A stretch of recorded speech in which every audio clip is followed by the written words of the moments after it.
Nous continuons toujours avec la saine doctrine. La saine doctrine, c'est la doctrine que Christ lui-même a laissée aux disciples. C'est pourquoi nous appelons la saine doctrine, c'est-à-dire que la doctrine des piétés, sans mélange. Nous lisons dans les livres de 2 Timothée, chapitre 4, versets 2 à 5. Ici, c'est l'apôtre Paul qui écrit à Timothée. Il dit ceci. Prêche la parole, insiste à toute occasion, favorable ou non. Reprend, censure, exhorte avec toute douceur en instruisant.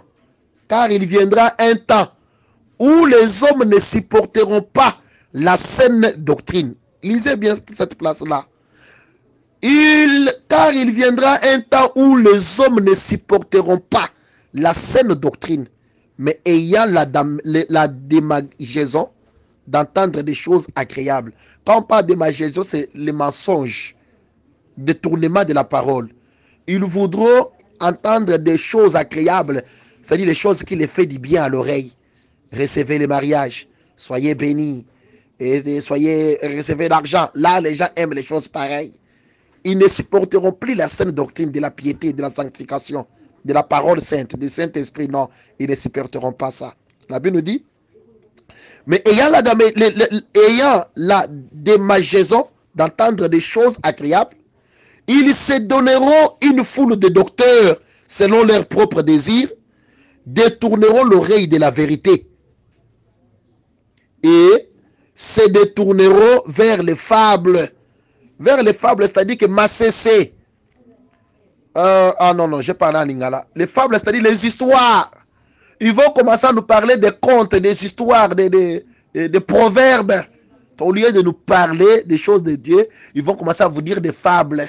C'est-à-dire un pasteur qui se tient devant les gens pour nous parler de son histoire, de sa vie, de ses enfants, de comment il mange les foufous, de comment il s'habille, de comment il est en train d'avoir soit des voyages. C'est un pasteur qui ne parle que de sa vie propre. Quelqu'un qui monte à la chair, il ne parle que des témoignages des gens, mais il ne parle pas de Dieu. Quelqu'un qui commence à ne parler que des choses du monde, des choses de théologie, des choses du monde. Non, non, ce sont les fables. La Bible nous dit, mais toi, sois sobre en toutes choses, supporte les souffrances, fais l'œuvre d'un évangéliste, remplis bien ton ministère. Vous avez bien écouté comment le livre de 2 Timothée, chapitre 4, verset 2-5 nous dit. L'apôtre Paul dit à Timothée qu'il y aura des temps difficiles où les gens ne supporteront plus la saine doctrine. Ils s'attacheront aux fausses doctrines de magasin. Ils aimeront des choses agréables aux oreilles. Papa, ces jours-ci, vous n'enseignez pas bien. Vous êtes toujours sur la repentance. Vous ne disiez pas recevez. Non, non.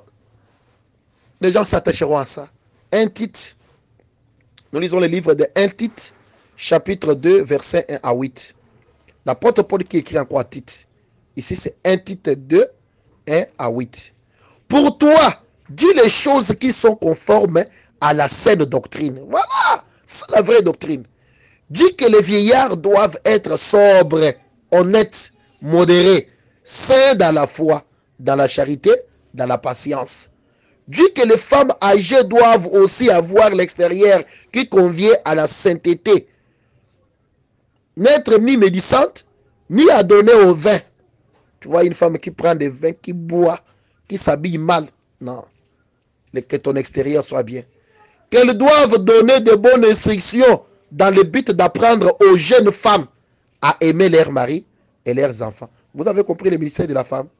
La femme doit enseigner aux jeunes filles d'aimer leurs maris et leurs enfants, à être retenues, chastes, occupées aux soins domestiques, bonnes soumises à leur mari, afin que la parole de Dieu ne soit pas blasphémée.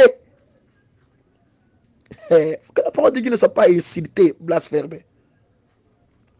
Exhorte de même les jeunes gens à être modérés. Te montrant toi-même à tout égard un modèle de bonnes œuvres. Un pasteur doit être aussi un modèle. Et donnant un enseignement pur, digne, une parole saine, irréprochable, afin que l'adversaire soit confit, n'ayant aucun mal à dire de nous. Vous avez compris? exhorte les serviteurs à être soumis à leur maître, à leur plaire en toutes choses, à n'être point contredisant. Un serviteur qui contredit toujours les prédications des autres, non. Tu dois les enseigner. À ne rien dérober, mais à montrer toujours une parfaite fidélité afin de faire honorer en toute la doctrine de Dieu, notre Sauveur. C'est ça la saine doctrine. Nous continuons toujours avec la saine doctrine. La saine doctrine, c'est la doctrine que Christ lui-même a laissée aux disciples. C'est pourquoi nous appelons la saine doctrine, c'est-à-dire que la doctrine de piété, sans mélange. Nous lisons dans les livres de 2 Timothée, chapitre 4, versets 2 à 5. Ici, c'est l'apôtre Paul qui écrit à Timothée. Il dit ceci. Prêche la parole, insiste à toute occasion, favorable ou non. Reprend, censure, exhorte avec toute douceur en instruisant, car il viendra.